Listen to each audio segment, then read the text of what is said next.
मुंबईच्या आझाद मैदानामध्ये 4 कामगार संघटनांनी एकत्र येऊन गिरणी कामगारांनी घरांच्या प्रश्नावरती आझाद मैदानावरती आक्रोश आंदोलन छेडलंय।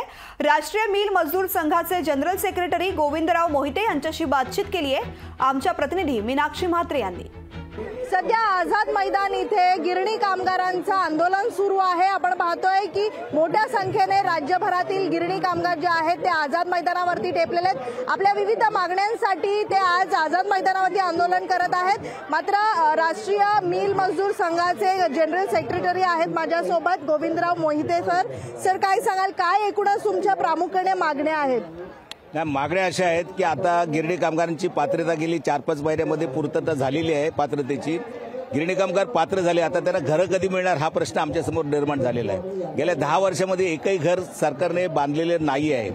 त्याच्यामुळे MMRDची घरं सुद्धा आम्ही मान्य केली होती, परंतु MMRDची घरं सुद्धा बांधून 10 वर्षापूर्वी जी बांधलेली होती त्याची लॉटरी आत्ता निघते। याचा अर्थ असा की MMRDची सुद्धा घरं पुढे होतील भविष्यात असं वाटत नाहीये। म्हणून आम्ही अशा मागण्या केलेल्या आहेत सरकारला की मुंबईमध्ये आता BDD चाळीचा विकास होणार आहे।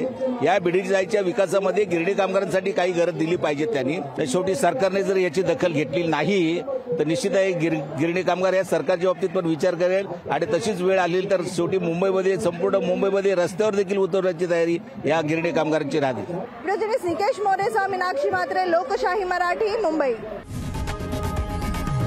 लोकशाही मराठी, ऐका, पहा, जागरूक रहा।